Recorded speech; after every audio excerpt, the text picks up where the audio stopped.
Bismillahirrahmanirrahim. Assalamualaikum warahmatullahi wabarakatuh. Alhamdulillahirabbil alamin. Wassalatu wassalamu ala asyrofil anbiya'i wal mursalin wa ala alihi wa ashabihi rasulillahi ajmain. Puji syukur marilah kita panjatkan kehadirat Allah Subhanahu wa taala yang telah memberikan kita nikmat kesehatan, kesempatan, sehingga alhamdulillah Allah takdirkan kita berkumpul di rumah Allah yang penuh dengan rahmatnya ini. Salawat dan salam tidak lupa kita kirimkan kepada junjungan kita Nabi Muhammad Sallallahu Alaihi Wasallam. Saya perkenalkan diri sebelum kita memulai majelis ilmu kita pada siang hari ini, karena kita baru pertama kali ketemu ya, ibu ya, baru kali pertama ketemuan. Perkenalkan, nama saya Haja Ayu Musbita. Kalau gelar nggak ada, nggak punya gelar, tapi saya senang dengan gelar Haja walaupun katanya orang nggak boleh disamakan. Kenapa? Karena menurut saya kalimat itu menjadi pengingat bahwa saya harus lebih berhati-hati dalam menjalani kehidupan saya di dunia ini. Karena Allah sudah berikan kesempatan saya untuk melaksanakan ibadah haji dan umrah. Jadi bukan untuk apa, tapi sebagai pengingat. Usia 50 tahun. Kalau alamatnya di Kota Payakumbuh, di Payakumbuh itu ya, tinggal di Payakumbuh. Qadarullah, Allah berikan nikmat yang kalau menurut beliau itu nikmat yang paling besar ya, salah satu dari nikmat yang besar. Kami Allah izinkan tinggal di Kota Mekah. Jadi kalau Bu Ayu tinggal di Kota Mekah itu dari tahun 2000 sampai 2018. Berawal dari perjalanan Bu Ayu sampai di Kota Mekah itu berawal dari petugas PKHI, petugas haji, ya, yang dari kesehatan, karena latar belakangnya dari kesehatan. Jadi dulu menjadi petugas PKHI di tahun 98. Nah, qadarullah, mungkin perjalanan ini memang sudah Allah atur.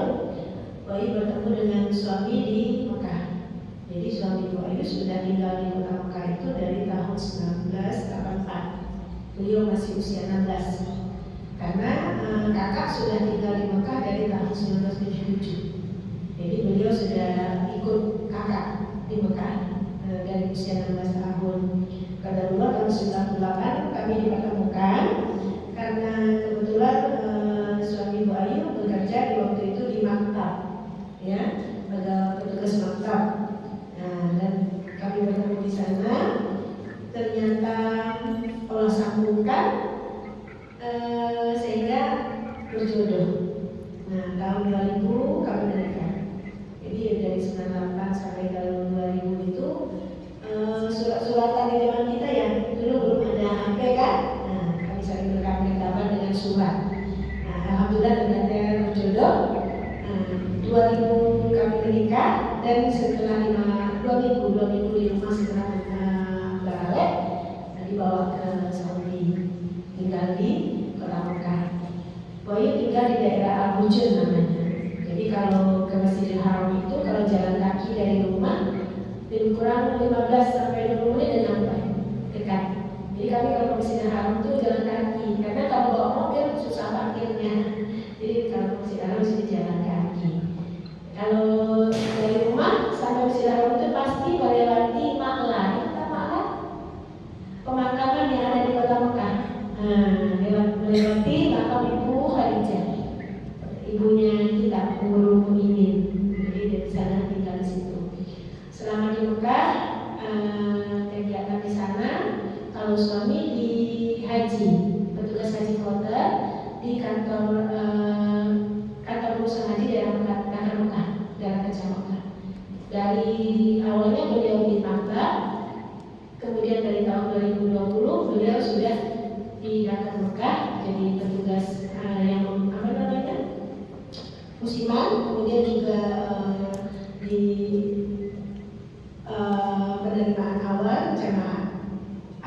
di daerah kecil Mekah dari tahun 2000 sampai 2020. 2020 kemarin beliau tidak lagi kembali karena ada gangguan di kaki, beliau jatuh, kemudian ada kecelakaan di kaki sehingga tidak lagi kembali. Jadi kami semua sudah di PMU. Ya, alhamdulillah. Kalau suami di Mekah itu 35 tahun, lebih kurang 35 tahun. Kalau ini sempat menerima nikmat tinggal di Mekah itu 18 tahun, lebih kurang ya, lebih kurang 18 tahun dari tahun 2000 sampai 2018. Alhamdulillah. Itu perkenalan yang ya, mudah-mudahan karena kalau kita nggak kenal nanti ibu nanya ini yang ngasih nasi siapa, ya kan? Baik kamu yang kenal ya. Mudah-mudahan ilmu yang boleh diberikan, insya Allah ilmu yang sudah boleh dapatkan dari di Mekah, ya, kemudian pengalaman, nah, dan juga tambahan dari yang lainnya. Kita mintakan sama Allah yang sama-sama ibu ya, Pak ya. Hari ini kita minta kepada Allah sebelum kita memulai majelis ilmu ini, tolong lapangkan dada, buka hati, ibu bapak ya, kita buka hati, lapangkan dada kita minta kepada Allah di hari ini, mulai kita memulai manasik ini sampai nanti manasik kita terakhir, Allah selalu bukakan pintu taufik dan hidayah. Karena itulah yang akan memudahkan kita dalam memahami sebuah ilmu dan pemahaman. Ya, sama-sama niatkan ya Allah, mohon dalam belajar ilmu manasik ini Allah bukakan taufik dan hidayahnya. Sehingga karena apa, ilmu ini bukan ilmu yang akan kita gunakan hanya untuk dunia, tapi ditujukan untuk mendapatkan kebaikan di akhirat. Jadi kita butuh taufik dan hidayah dari Allah Subhanahu wa taala. Sebelum kita masuk ke dalam materinya, ada satu kalimat yang biasa dibaca oleh anak-anak kita di sekolah, ya. Kalimat ini dibaca di awal belajar. Mulai dari TK kalimat ini sudah diajarkan. Sekarang kita baca saat ini, karena kalimat ini harus kita pahami dan harus ibu bawa ke tanah suci nanti. Ya, sampaikan kepada Allah kalimat ini. Ya, ikuti ya. Boleh? Boleh ya? Sama-sama. Bismillahirrahmanirrahim. Raditu billahi rabba wa bil islami dinan wa bi Muhammadin nabiyya wa rasulah. Hafal ibu? Hafal? Oke, kita maknai ya, kalimat ini akan kita maknai. Ya, ini kalimatnya saja. Anak TK pintar, ya kan Bu? Sekarang kita maknai. Ya, sekarang bagaimana? Ibu yang kita, ibu ya, ibu boleh tanya ibu, boleh tanya. Man rabbuka? Ayo. Mak, jadi ibu kalau ada pertanyaan, man rabbuka? Apa jawabannya? Itu harus hati-hati dengan kalimat ini. Ibu kalau tanya ibu, tadi kalau ibu gak bisa jawab masih ragu-ragu itu, suatu saat ditanya seperti itu sama malaikat bukan nakir, benar bukan? Kalau kita nggak tahu apa yang terjadi, suaranya keras, mana buka? Diteriakin nanti. Siap ibu diteriakin? Siap? Jadi apa jawabannya? Raditu billahi rabba. Ya kan? Siapa Tuhanmu? Aku ridho. Allah Tuhan. Madinuka? Islam. Wabil Islam din. Man nabiyuka? Wabil Muhammadin nabiyya wa rasulah. Ini kalimat yang sangat hebat dan harus kita yakini, kita pahami, dan sering-seringlah ucapkan. Dalam satu hadis Rasulullah berkata, bacalah kalimat ini 3 kali di waktu subuh, 3 kali di waktu maghrib. Istiqomah kita baca itu apa janji Rasulullah? Rasulullah akan membimbing kita di siratal mustaqim. Jangan main-main dengan kalimat ini. Yakin gak? Yakin gak?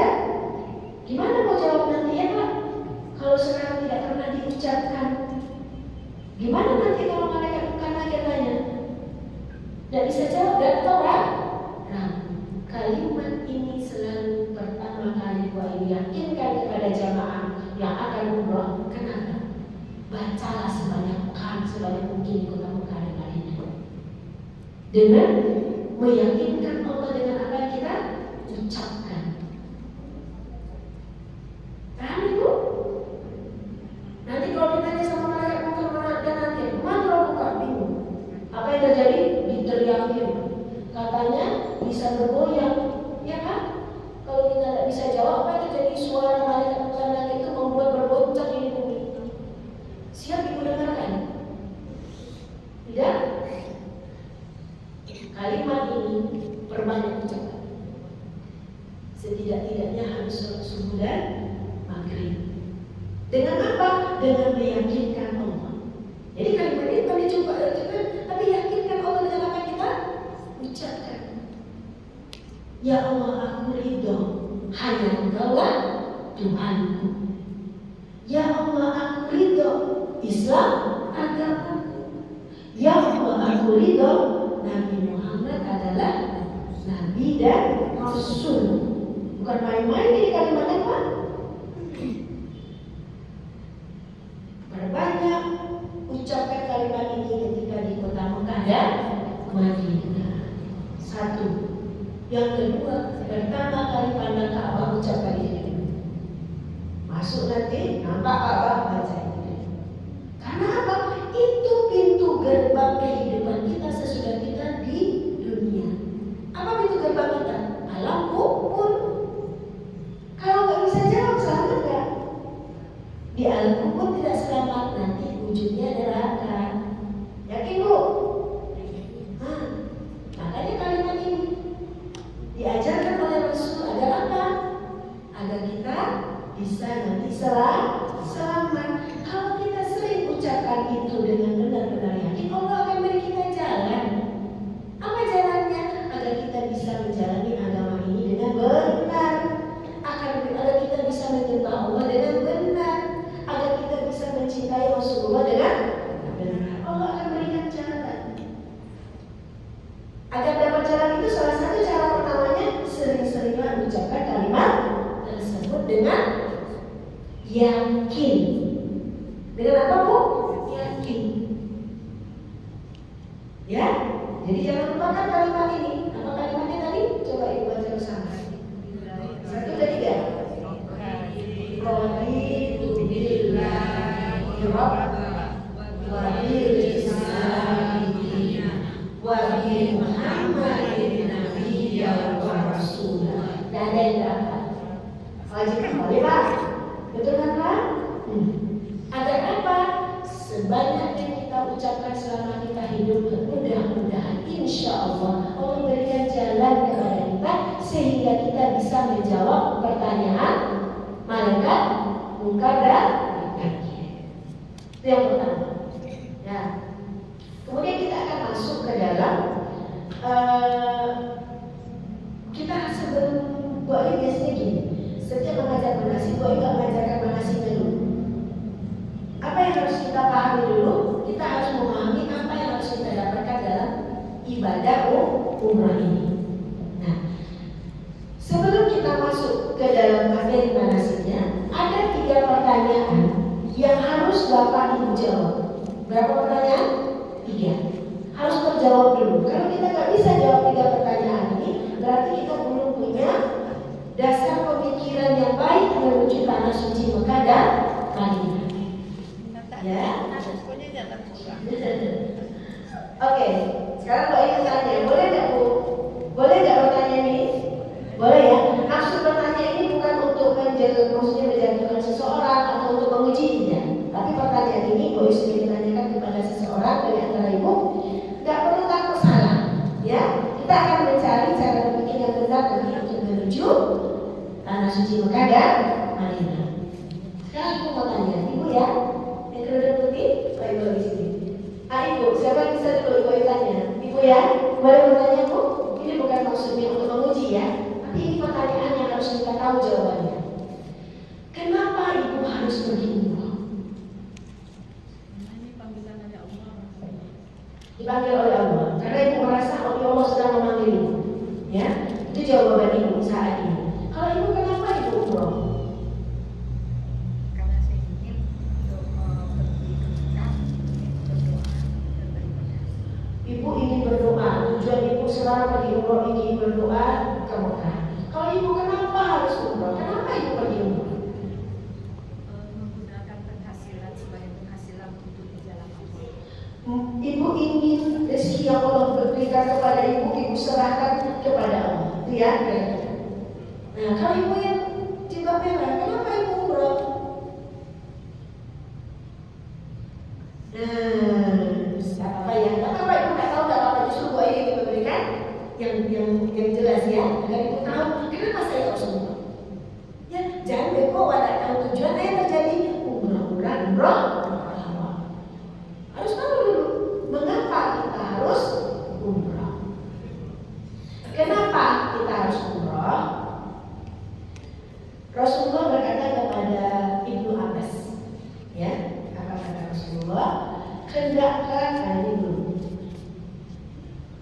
Nah, Rasulullah berkata kepada Sayyidina Ali, ya, kepada sahabatnya Sayyidina Ali. Apa kata Rasulullah?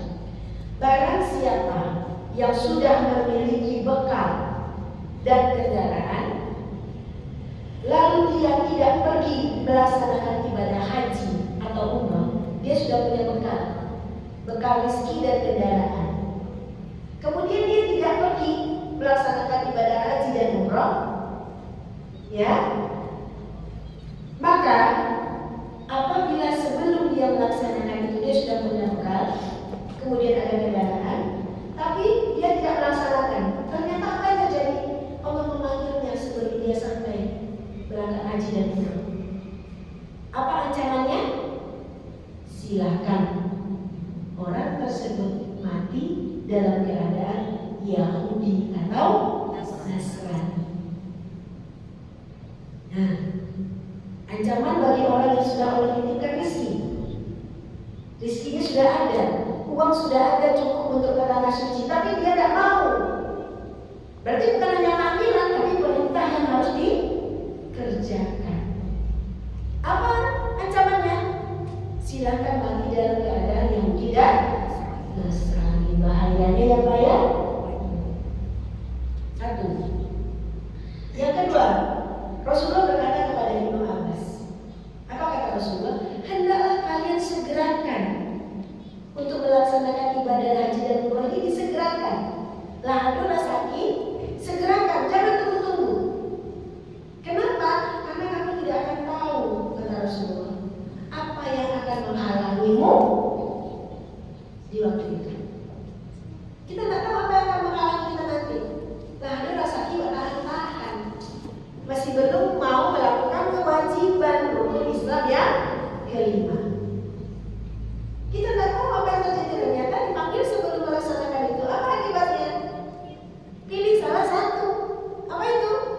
Yahudi dan Nasrani. Mati dalam keadaan Yahudi atau Nasrani. Berarti kita sedang melakukan apa? Perintah Allah. Mengapa kita pergi melaksanakan? Karena kita punya kewajiban melaksanakan perintah Allah. Karena Allah sudah titipkan bekal, sudah Allah berikan rizki. Ya, yang pertama. Kemudian apa lagi?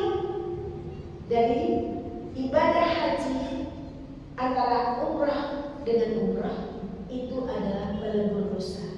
Kalau kita umrah tahun ini, tahun 2025, kemudian kita umrah lagi tahun 2030, kan ada dosa nih, 2025 sampai 2030, umrah lagi.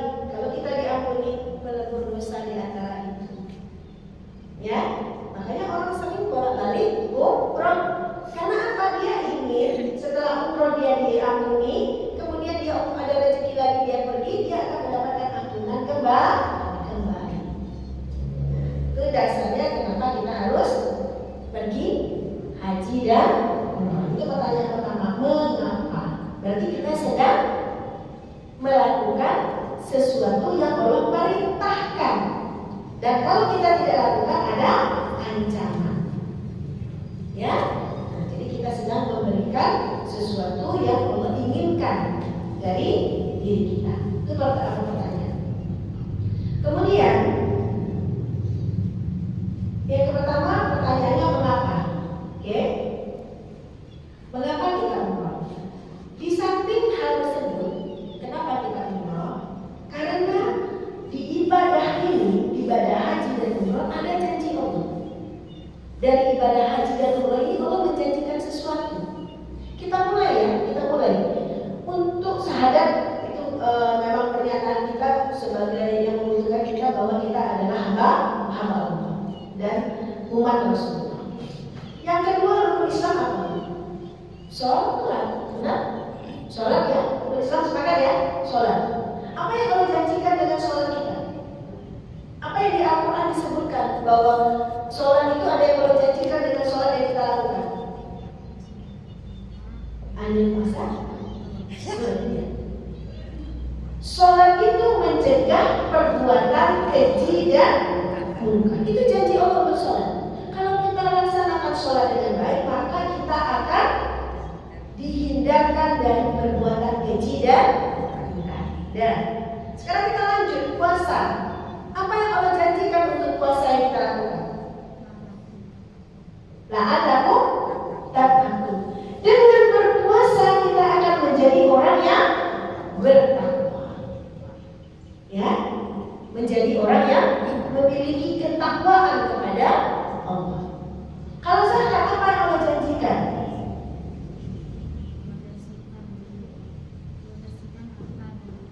Haknya fakir.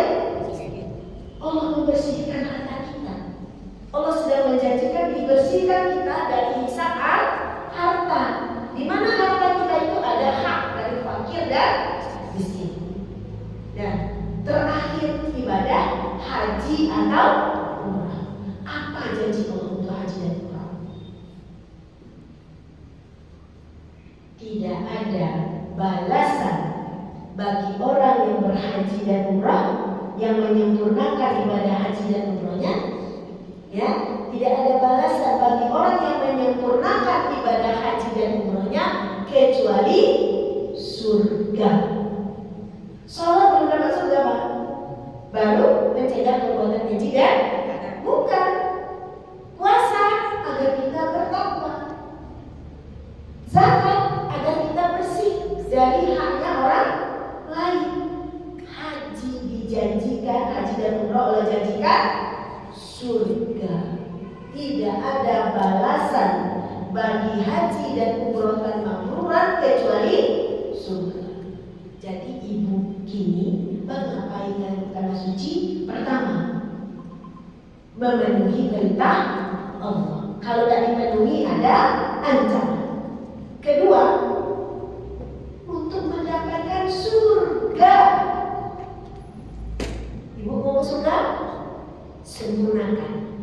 Kata kuncinya sempurnakan. Sempurnakan ibadah haji dan umrahmu, maka aku akan berikan surga. Jadi di dalam pikiran kita untuk ke tanah suci itu untuk bisa masuk ke surganya Allah. Karena surga itu dijanjikan di ibadah ini. Apa jalannya Allah? Kenapa bisa Allah menjanjikan ibadah haji dan umrah ini surga? Karena di dalam ibadah ini Allah janjikan satu, dosa diampuni. Apa yang dijanjikan Allah? Dosa diampuni. Tapi ada syarat ya Pak, minta ampun. Nah, banyak yang orang umroh tapi tidak yakin dengan dosanya, tidak membawa dosanya ke tanah haram. Diampuni tidak kira-kira? Nah, jadi kini ibu ini ampun dosa yang ibu bawa ke hadapan Allah sehingga Allah ampuni.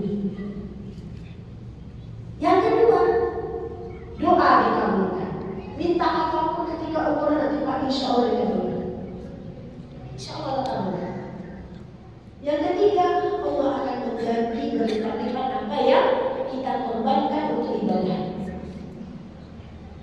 Ya, yang kelima, Allah sedang menunggu kita untuk diberikan rahmat. Allah sedang menunggu kita di Mekah itu, di Masjidil Haram untuk diberi rahmat.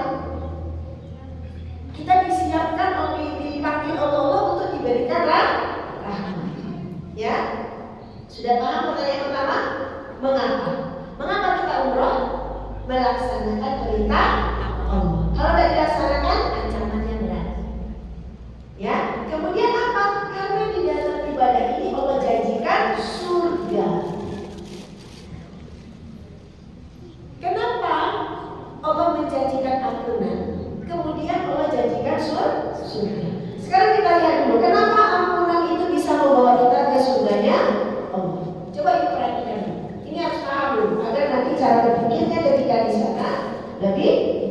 lebih baik. Coba perhatikan.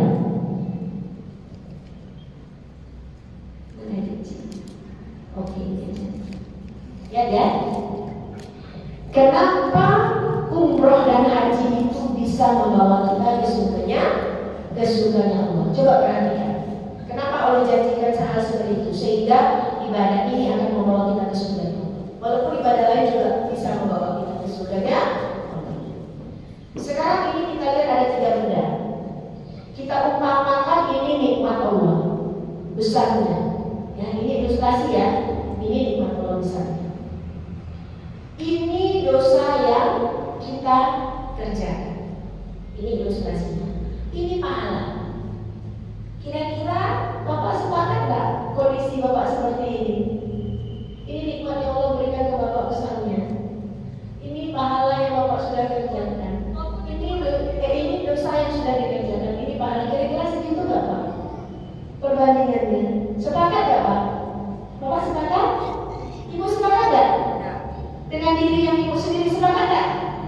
Kenapa tidak sepakat? Iya, ini pahala. Pahalanya sedikit. Dikurangin ya? Hah? Ibu yakin pahala ibu lebih banyak dari dosa ibu? Kira-kira kita timbang diri sendiri, ibu yang tahu. Ini dosanya nih. Ya, ini pahalanya nih. Kira-kira sepakat nggak kita ukurannya kira-kira nih? Ini nikmat Allah nih. Ini dosa nih Bu. Nanti ini lebih dosa lagi dari ini. Pahala ini pahala. Kira-kira cocok nggak ini kira-kira ukurannya? Sepakat nggak kita dulu nih? Dan sepakat ini punya kayak apa? Kalau dosanya banyak, pahalanya lebih sedikit lagi. Dosanya? Lebih sedikit lagi.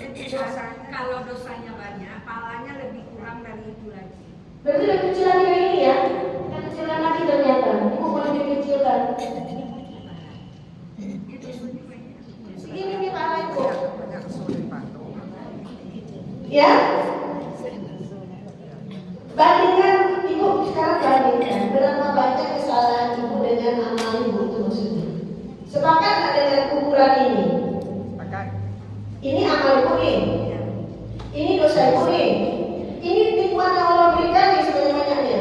Kira-kira sepakat nggak ini? Hah? Sepakat ya? Sepakat Bu? Bapak sepakat?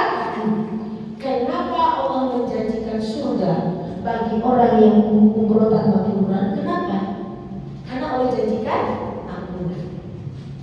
Sekarang kita anggap aja dulu. Ini pahala ya, pahala. Kita sandingkan aja dulu pahala dengan nikmat. Gak terbalas kan? Gak terbalas kan? Nah, gimana mau masuk surga kalau nikmat Allah tidak dibalas? Ya kan? Tapi apa yang Allah tidak pernah minta dibalas? Ya, apalagi kalau disandingkan dengan dia, jadi tidak bisa masuk surga nih. Ya kan? Kenapa Allah menjanjikan di dalam ibadah ini dosa diampuni? Jadi kalau kita mau umrah, siapkan dulu dosa yang dibawa itu. Maksudnya kita mengingat dulu. Kita ingat dulu apa kesalahan kita baik kepada Allah, baik kepada sesama. Ya, apa dosa kita bawa ke hadapan Allah dosa itu? Bukan bikin dosa di sana maksudnya ya. Dosa yang sudah kita bawa, yang ada ini bawa ke hadapan Allah. Minta ampun dengan dosa ini. Dan Allah menjanjikan dosa diampuni bagi orang yang minta ampun. Bagi orang yang meminta ampunan. Apa yang terjadi? Kalau ibu bapak benar-benar dapat ampunan dari ibadah ini hilang. Tinggallah pahala dan itulah buktinya bahwa umroh tanpa mabrur akan mendapatkan surga. Asal kita bawa dosa kita ke hadapan Allah untuk diampuni. Itu kata kuncinya. Agar bisa masuk surga, dan ini dijanjikan. Bapak umur berapa? Iya. 60 berapa Pak? 60, iya Pak. yang balik umur berapa? Anggap 13. Rata-rata 13. 60 kurang 13 berapa? 47. 47 ya? 47. Bapak hari ini di hadapan Allah ada 47 kali 2. Berarti lah 94 kitab. 47 kitab catatan amal baik, pahala. 47 catatan amal buruk atau dosa. Bu Ayu doakan Bapak nanti sampai di Ka'bah, Allah berikan ampunan. Amin ya Allah. Semuanya dapat ampunan. Insya Allah Bu Ayu yakin, kita pandang aja Bapak akan masuk ke surga ya Allah. Kenapa?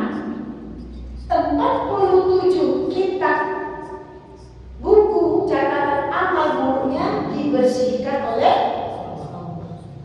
Tinggal 47 amal baik. Kalau Allah panjangkan umur, berapa lah panjang umur manusia Indonesia sekarang? Wah, itu 80. Nah, kalau misalnya Bapak cuma tidak sampai 80, berarti kitab yang ditimbang akan lebih ringan. Insya Allah ada surga yang menunggu Bapak. Insya Allah dalam perjalanan umur ini Allah benar-benar berikan ampunan. Dan insya Allah surga Allah janjikan kepada Bapak. Ya, begitu juga dengan ibu-ibu yakin kalau Allah benar-benar membersihkan kita dari catatan dosa, insya Allah apa lagi kalau perlu kita tinggal. Nanti ketika ditimbang amal baik apakah hilang? Tidak.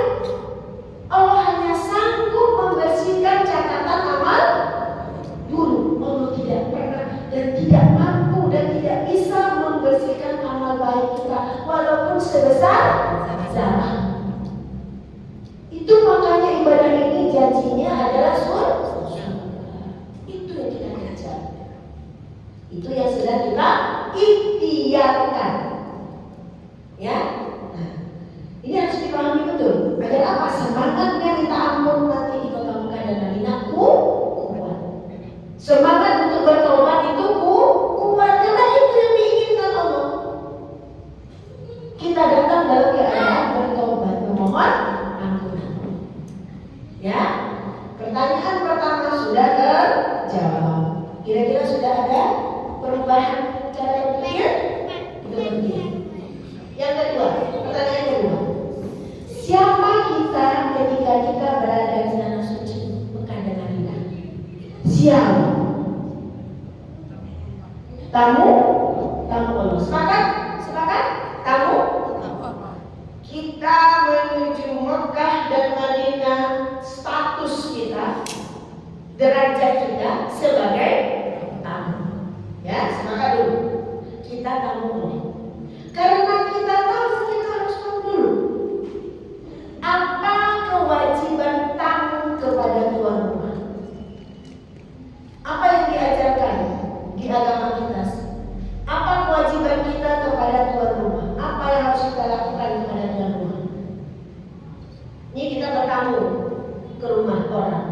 Kebetulan yang jadi tuan rumah sekarang Allah dan Rasul. Kita harus tahu diri apa yang harus kita lakukan.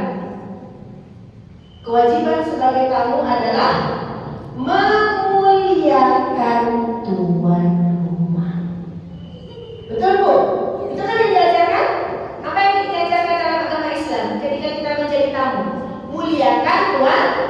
Sekarang tuan rumah kita siapa? Allah dan Rasul. Kita peruncing, kita tajamkan lagi cara berpikirnya.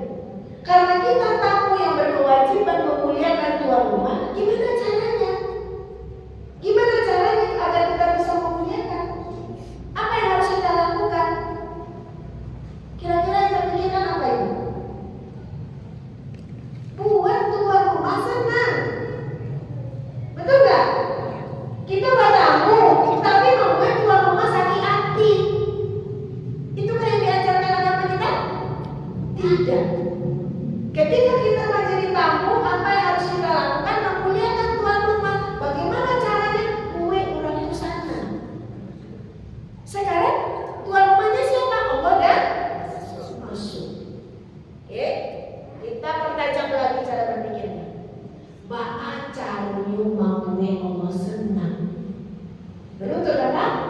Jadi cara berpikir kita harus jelas.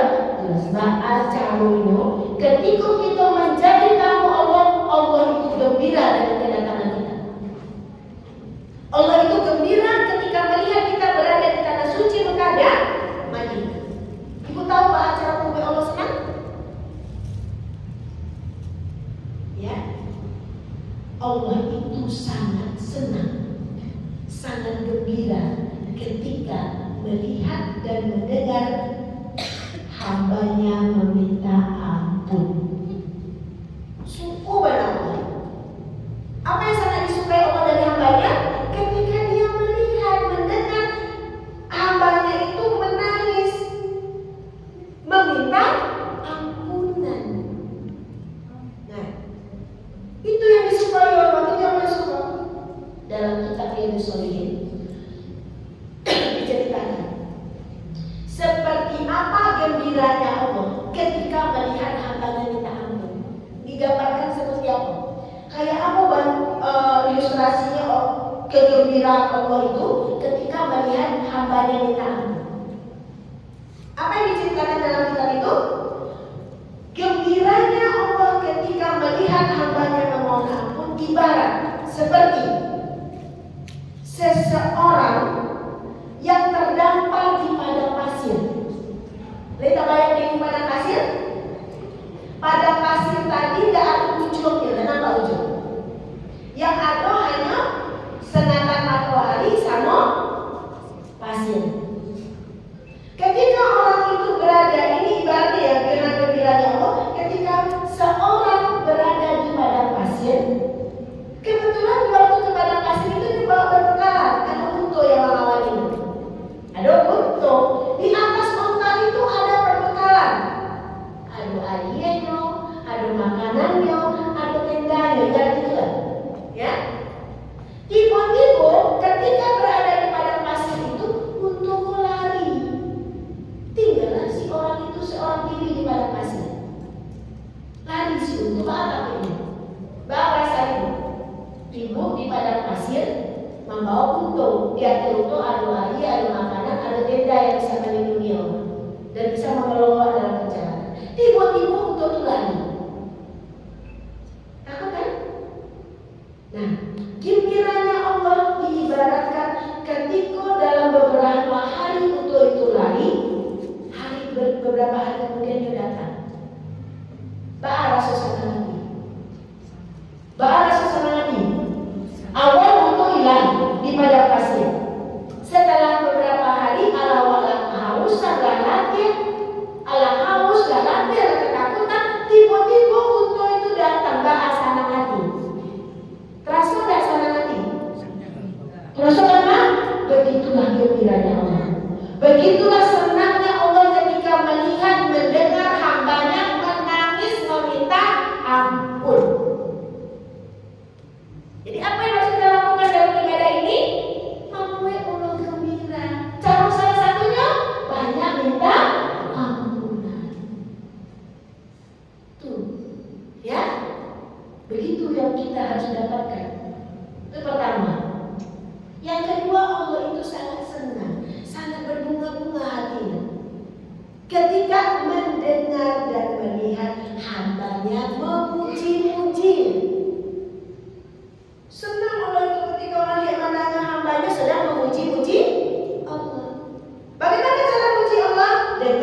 Satu, ampunan.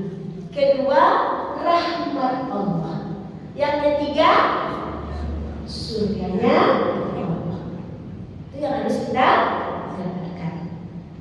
Apa yang harus kita serahkan kepada Allah dalam ibadah ini? Apa yang harus kita serahkan? Ada 3 hal yang harus ibu serahkan kepada Allah ketika berada di tanah suci Mekah dan Madinah. Yang pertama, rizki. Itu yang kita serahkan. Rizki yang sudah ibu berikan, yang uangnya ditinggalkan lewat Bu Yanti. Bu Yanti nanti dikirim ke perusahaan, ya. Tapi rizki itu harus kita pandang rizki yang sedang kita serahkan kepada Allah. Rizki yang sedang kita serahkan kepada Allah dengan ikhlas. Dengan ikhlas. Jangan dipikirkan uang 30 juta sekian yang ibu serahkan kepada travel untuk membuat ibu puas, untuk membuat ibu senang.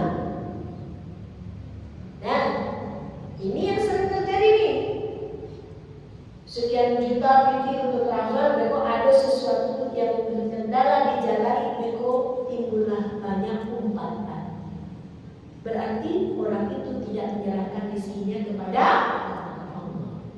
Berarti orang itu sedang menyerahkan rezekinya kepada manusia.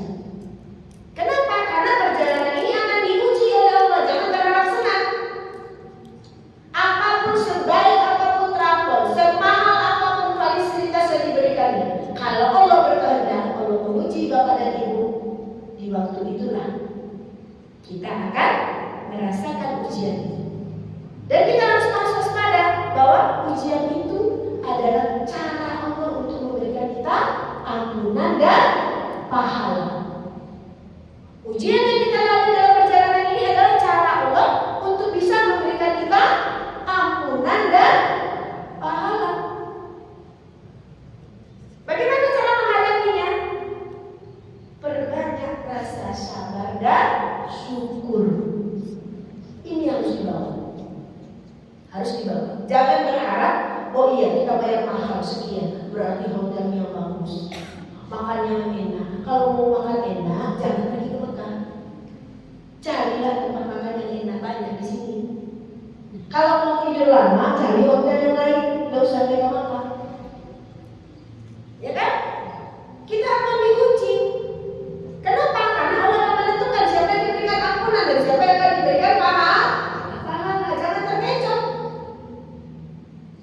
Kalau ingin senang-senang, jangan ke tanah haram, ke Eropa. Kalau ingin menyenangkan hati dan nafsu kita, kita ke tanah haram untuk membuat Allah senang, bukan untuk membuat kita senang. Kalau Allah berikan kesenangan di waktu itu adalah nikmat. Tapi kalau kita mendapatkan kendala di situ, ingat, ini waktunya mungkin Allah sedang ingin menghapus dosa kita. Mungkin ini waktunya Allah akan memberikan pahala yang berlipat ganda. Jadi perjalanan ini harus dengan pemahaman yang kuat. Ya, itu yang harus kita pikirkan sebelum kita berangkat. Insya Allah travel ini amanah, insya Allah. Tetapi apabila ada kendala di perjalanan, jangan sekali-kali mengumpat siapapun dan kepada apapun. Ibu paham? Ya Pak? Paham? Mengerti ini? Karena inilah kuncinya di mana ibu dan bapak dapatkan ampunan dan pahala itu.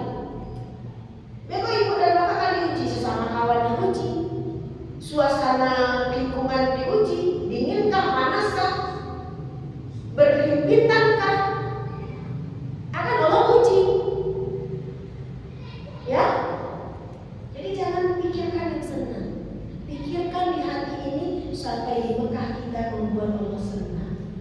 Bukan untuk memuaskan nafsu kita, bukan untuk memenuhi keinginan kita.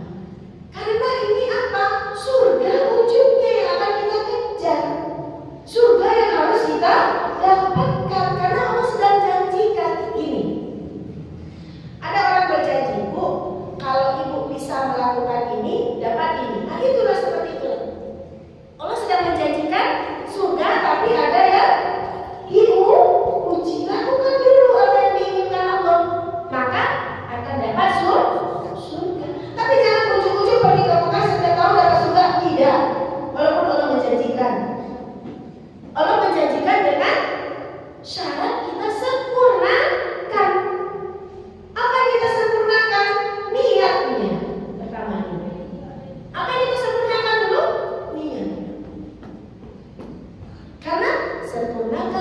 ibadah haji dan umrahmu karena Allah. Wa aqimul hajja wa umrata lillah. Sempurnakan ibadahnya dengan niat lillah. Jadi apa maksudnya sempurnakan dulu hati?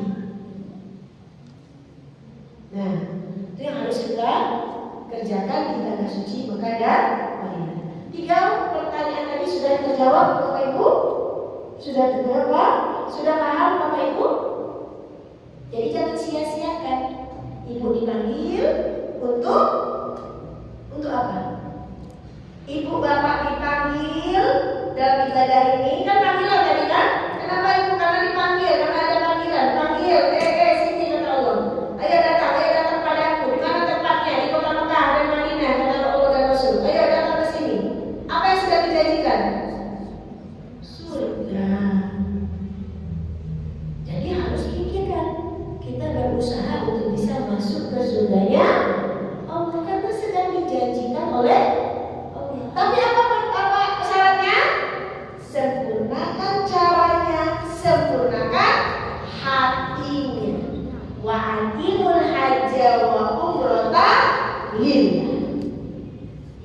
Ya, jangan pandang sesuatu dalam perjalanan ini dari manusia.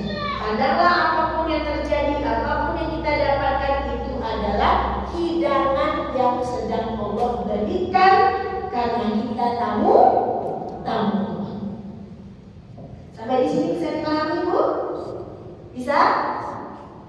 Boleh kasih waktu bertanya? Ada yang kurang paham? Ada yang ragu? Ya? Sudah bisa ya Pak ya? Paham. Karena kita menjadi tamu Allah, akan menemui Allah. Sebelum kita menemui Allah, kita bawa bekal. Kalau bahasa Bapak Ibunya bekal. Ya. Apa bekal yang akan kita bawa untuk menemui Allah dan Rasul? Itu lagi. Ya. Tadi pertanyaan berarti sudah ada perubahan cara berpikir, sudah tahu apa yang mau dituju, apa yang harus dilakukan. Ya. Sekarang karena kita akan menemui Allah dan Rasul, kita harus bawa bekal. Gue selalu mengilustrasikan awak mau bawa bekal, orang itu bilang bekal. Kita bawa bekal rantang. Nah, waktu orang di sawah bawa rantang. Nah, rantang itu bekal kita itu rantangnya ada 5 titik. 1, 2, 3, sampai 5 rantang. Nah, Pak Inja. Nah, bekal itu setiap di perjalanan kita gunakan. Bekal pertama dari ibadah ini adalah istighfar. Apa bekal pertamanya? Istighfar. Apa isi dari istighfar tadi? Rantang, pagi judul keduanya, rantang yang paling bawah judulnya istighfar. Apa isi di dalam istighfar itu? Penyesalan dan pengakuan. Jadi bawalah banyak dosa ke hadapan Allah. Bukan banyak dosa maka enggak. Bawalah apa dosa yang sudah kita lakukan selama hidup ini ke hadapan Allah. Dan mintalah ampunan. Cara minta ampun dengan beristighfar. Isinya apa? Pengakuan dan penyesalan. Itu rantang pertama. Rantang kedua, karena kita tahu Allah, kewajiban kita memuliakan Allah dan membuat Allah itu gembira dengan kehadiran kita, maka rantang kedua isinya zikrullah. Apa rantang kedua? Zikir. Jadi kita pergi ke tanah suci itu untuk berzikir, mengingat, memuliakan Allah dan bersyukur. Zikir itu isinya apa? Memuliakan Allah, mengingat Allah, mensyukuri nikmat Allah. Nah, kita buka ini zikir dulu, ya. Kalau Ibu Ayu bukan ahli zikir. Apa zikir mudah yang kita baca setiap hari habis sholat? 1, Subhanallah. Ya, sekarang kita pahami dulu apa itu Subhanallah. Maha suci Allah. Ibu zikir pertama ibu ucapkan Subhanallah. Maha suci, maha suci Allah. Kenapa harus dikatakan Allah itu suci? Mengapa zikir pertama itu yang kita ucapkan subhanallah? Apa makna dari subhanallah itu? Artinya dulu, artinya apa? Maha suci. Berarti kita sedang mengatakan subhanallah, ya Allah engkau suci. Kita balik diri kita. Balik. Apa yang terjadi dengan kita? Kita kotor. Sip. Kita mengucapkan subhanallah, mengatakan Allah suci karena kita kotor. Dengan apa? Salah dan dosa. Apa yang kita harapkan dari kalimat subhanallah itu? Ampunan Allah. Kenapa kita minta ampun dengan mengucapkan subhanallah? Ibarat sapu.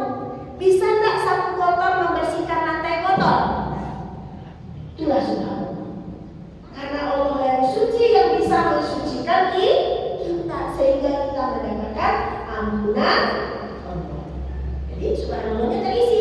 Subhanallah, Allah engkau yang suci, aku banyak salah, aku kotor, ampun. Ya? Bisa dipahami? Jadi bukan hanya sekedar diucapkan subhanallah, subhanallah, apanya yang suci ya Allah. Ya kan? Apa ujung dari kalimat itu? Permohonan ampunan agar kita dibersihkan, disucikan oleh Allah. Satu. Apalagi zikir sesudah itu? Alhamdulillahirabbil. Segala puji kepada Allah Tuhan semesta. Tadi ini kan nikmat sendiri minggu. Kita tak bisa balas dengan pahala kan? Pahala dari kecil. Ini pahala tadi kan? Tidak bisa kita balas. Bisa tak balas nikmat Allah? Tidak bisa kan? Bisa. Pahala kita tak mungkin membalas nikmat Allah. Apa yang bisa membuat kita balas? Dengan mengucapkan Alhamdulillah. Dengan apa kita membalas nikmat Allah ini? Dengan rasa syukur. Dengan rasa syukur, rasa berterima kasih kepada Allah. Itu tujuannya. Jadi ketika kita bilang Alhamdulillah itu ingat nikmat apa yang sudah Allah berikan. Katakan kepada Allah, terima kasih ya Allah atas segala nikmat yang telah Kau berikan, untuk membalas nikmat yang Allah berikan. Ya, apalagi zikir sesudah itu? Subhanallah, walhamdulillah, wala ilaha illallah. Tiada Tuhan selain Allah. Allahu Akbar. Nah, Allahu Akbar, Allahu Akbar, Allahu Akbar. Ya kan Bu? Ya kan? Jadi kalau kita baca Allahu Akbar itu apa yang tersembunyi dari kalimat itu? Allah Maha Besar. Kita harus tahu apa yang terbesar dari Allah. Asmaul Husna 99 tuh sifat Allah, ya. Apa yang terbesar dari sifat Allah itu? Apa? Ampunan Allah besar. Apa lagi yang besar? Apa yang besar dari Allah? Kuasa besar. Nikmat Allah besar. Apa yang lebih besar dari itu? Gampang Bu kalau kita tahu apa yang terbesar dari Allah itu, sehingga kita mengatakan Allahu Akbar itu. Apa yang terbesar? Buka Al-Quran. Apa kalimat pertama dari Al-Quran? Bismillahirrahmanirrahim.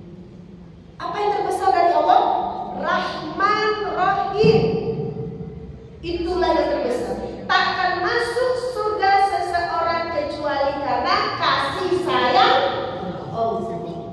Ya Pak? Jadi ketika kita mengatakan Allahu Akbar itu, apa yang kita inginkan dari Allah? Jangan lepaskan kasih sayang kepadaku ya Allah. Tak akan masuk surga seseorang kecuali karena Rahman dan Rahimnya Allah. Karena kasih sayang. Jadi ketika mengatakan Allahu Akbar itu yang paling besar adalah kasih sayang.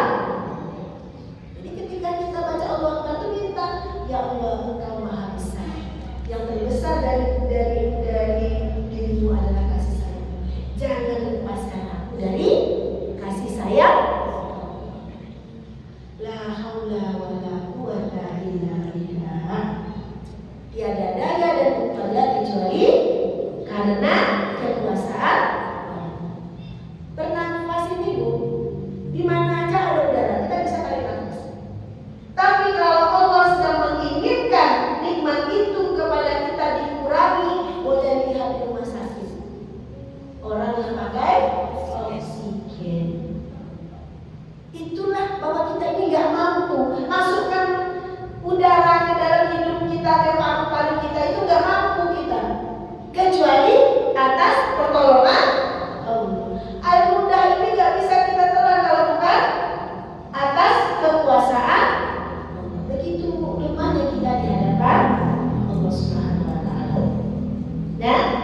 Jadi rangkaian kedua tadi apa?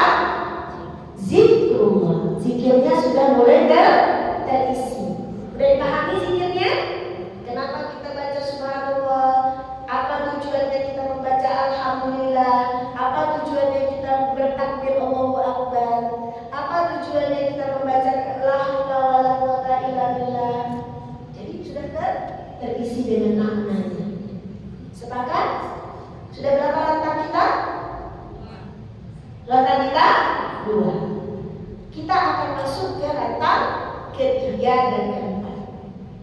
Rantang ketiga dan keempat ini akan terfokus di kota Madinah. Di mana, Bu? Di kota Madinah. Ibu umrah ya? Ikan umrah nih?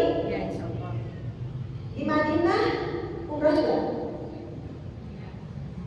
Hah? Ini mau umrah nih ya? Ibu mau umrah?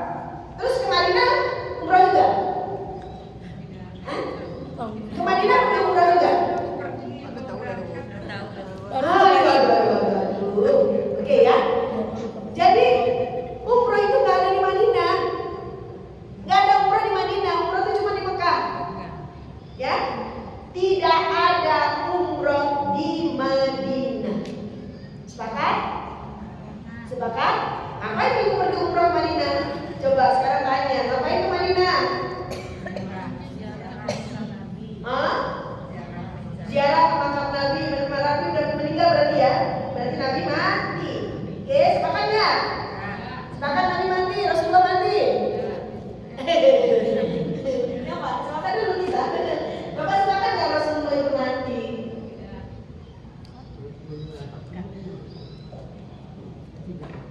Tidak mati. Jasadnya tidak berfungsi lagi. Harus disepakati. Ke Madinah bukan namanya makam. Ya, kalau kita namanya makam, di hati kita mengatakan Rasulullah itu mati. Rasulullah tidak mati. Yang mati cuma jasadnya. Rasulullah hidup sampai akhir zaman. Rasulullah hidup. Yang terakhir nanti dicabut betul-betul apa itu ya Rasulullah. Ya. Jadi jangan sampai pergi umroh ke Madinah ngapain? Pergi nemui makam Rasul. Ini harus kita luruskan. Ya, kita lihat kan, Pak ya. Kita lihat kenapa kita ke Madinah. Orang umroh kenapa harus ke Madinah? Kenapa travel ini setiap travel orang umroh dibawanya ke Madinah? Kenapa?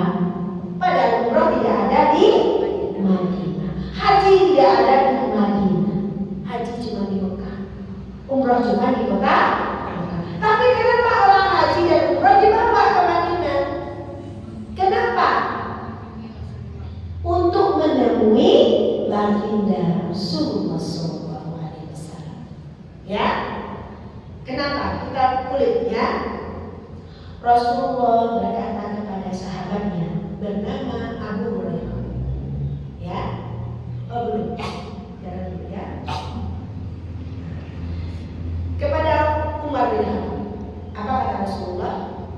Barang siapa yang pergi haji atau umrah, ya, dia menyegajakan menemuiku di Madinah, menziarahiku di Madinah, maka orang itu berhak mendapatkan syafaatku. Jadi apa yang kita kejar ke Madinah? Janji Rasul.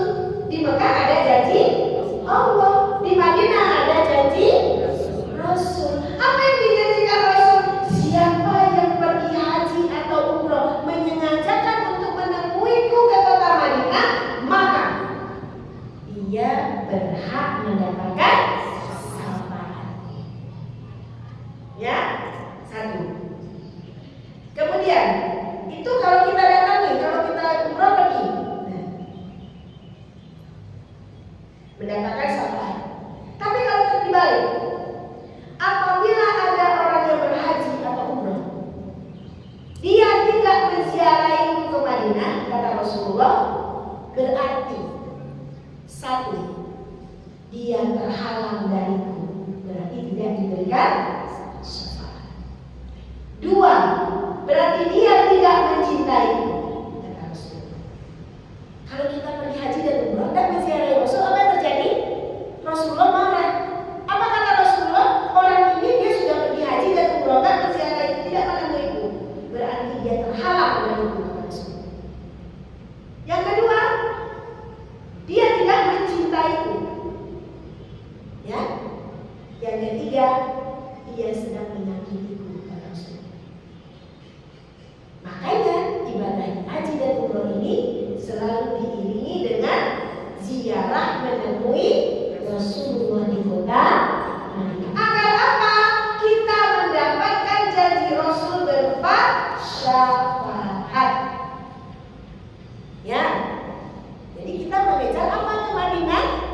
Mengejar janji Rasulullah, yaitu syafaat. Nah, kita tanya lagi, apa itu syafaat? Apa itu syafaat? Pertolongan. Pertolongan siapa? Pertolongan Rasulullah. Di mana Rasulullah akan menolong kita? Di mana itu?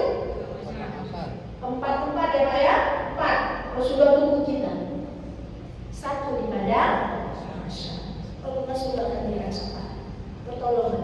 Ketika matahari panas, apapun pertolongan yang Allah Rasulullah berikan kita nggak tahu. Yang jelas Rasulullah akan menolong kita di padang. Kedua, ditimbangan. Seperti apa Rasulullah memberikan pertolongan ketika kita dihisab? Misalnya, berat amalan kita cuma seberat ini kita ini. Dan ketika ditimbang di hadapan Allah, ternyata amalan kita seberat ini. Ketika kita diberikan syafaat oleh Rasulullah, maka Rasulullah akan berkata kepada Allah, ya Allah, amalnya cuma beratnya segram. Apa kata Rasulullah? Jadikan itu dia 100 kilo, bisa saja. Kenapa? Ini ilustrasi ya. Kita nggak tahu seperti apa timbangan itu, kita nggak tahu. Tapi kita ibaratkan timbangan manusia gitu. Beratnya seon. Rasulullah datang. Amalnya cuma seon. Kalau kita mendapatkan syafaat kepada Rasul, jadikan 2-3 kilo, karena dia selalu bersolawat kepada kita. Karena dia selalu bersolawat kepada kita. Ketika di jembatan, Rasulullah mencari hambanya yang suka bersolawat untuk mendapatkan syafaat.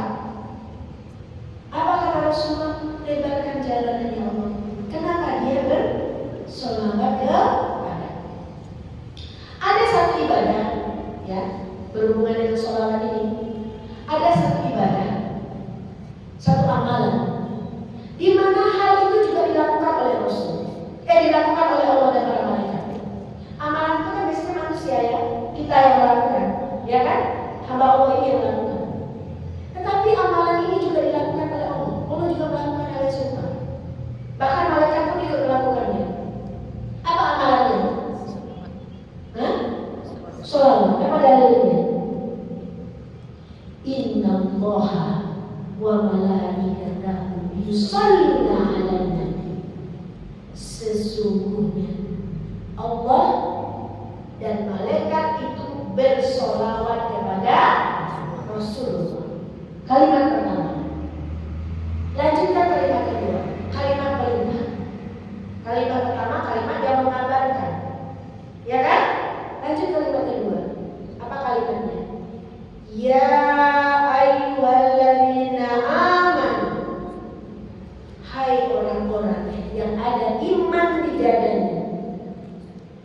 Shallu alaihi wasallimu taslima. Bersolawatlah engkau kepada Rasulullah dan ucapkan salam. Ada 2. Apa yang diperintahkan? 2 hal. Apa yang diperintahkan? 2 hal. 2 hal ini 2 kalimat berbeda dan 2 tujuan yang berbeda. Sholawat dan salam. Sholawat kalimatnya Allahumma sholli ala sayyidina Muhammad wa ala ali sayyidina Muhammad. Ada bermacam-macam sholawat. Ya, itu sholawat. Apa yang kita inginkan dari sholawat ini? Syafaat.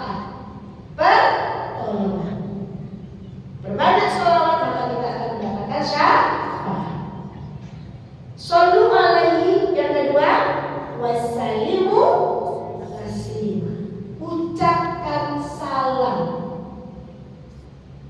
Ucapkan salam kepada siapa? Kepada Rasulullah SAW.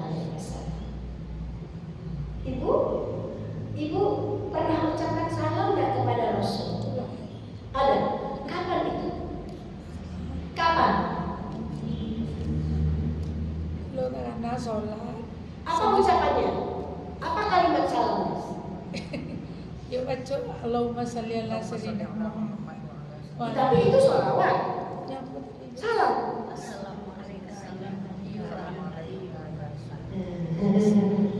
Masya Allah. Jadi berapa kali kita pasti mengucapkan salam kepada Rasul? Berapa kali? Berapa kali kita wajib mengucapkan salam? Hah? Berapa kali kita diwajibkan mengucapkan salam kepada Rasul? Hitung, ayo hitung. Ayo. Sudah dapat? 9. Bagus. 1 kali salam, itu kalimatnya itu kita pasti mengucapkan salam. Pasti kita salam sama Rasul. Salam ya. Kalimatnya Assalamualaikum ayyuhan nabiyyu wa rahmatullahi wa barakatuh. Di tahiyat. Ketika kita mengucapkan tahiyat. Ya. Berarti berapa kali kita wajib menyampaikan salam ke Rasul? 9 kali. 1 kali di waktu subuh, 2 kali di zuhur, 2 kali di asar, 2 kali di maghrib, 2 kali di isya. Ya, ibu mengucapkan salam. Lagi sadar kira-kira salamku? Hah? Bapak lagi sadar kalau bapak mengucapkan salam ke Rasul di waktu sholat? Baik. Tapi kayaknya bapak ibu mengucapkan salam ke Rasul, salam diucapkan tapi sambil meleto. Paham? Ibaratnya gini bu, karena kita nggak tahu kita sedang mengucapkan salam ke Rasul, ibaratnya kayak gini. Ya, ini lihat ibu salam ya. Selama ini karena nggak tahu bahwa itu adalah kalimat salam kita kepada Rasul. Bu Ayu bertamu ke rumah ibu. Nah, dari pintu salam. Assalamualaikum. Nah, kayak gitulah. Adakah hati tersambung ke Rasulullah ketika mengucapkan itu? Nah, itu kayak gitu. Mbak rasanya perasaan Rasulullah sakitnya tuh di sini. Iya kan? Paham kira-kira? Paham? Ibu paham? Ilustrasinya seperti apa salam yang ibu lakukan dan bapak lakukan ketika kita tidak memahami bahwa itu adalah ucapan salam kita kepada baginda Rasul? Ibu yakin dengan kalimat Bayu?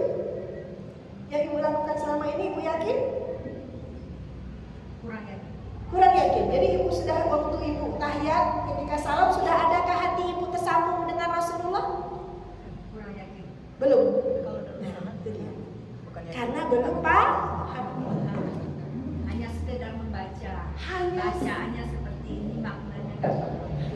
kita diajarkan kalau sholat baca ini, Nah, tapi kita tidak tahu apa yang tersembunyi dari kalimat tersebut. Kenapa Bu Ayu sampaikan ini ketika kita manasik? Kenapa harus dijelaskan? Karena ibu dan bapak mau menemui Rasulullah di kota Mekah, di Masjid Nabawi, di Raudhah. Benar gak? Nanti ke Madinah ngapain? Ke Raudhah kan yang dituju? Yang dituju ke Raudhah itu apa? Banyak yang menuju Raudhah itu untuk berdoa dulu.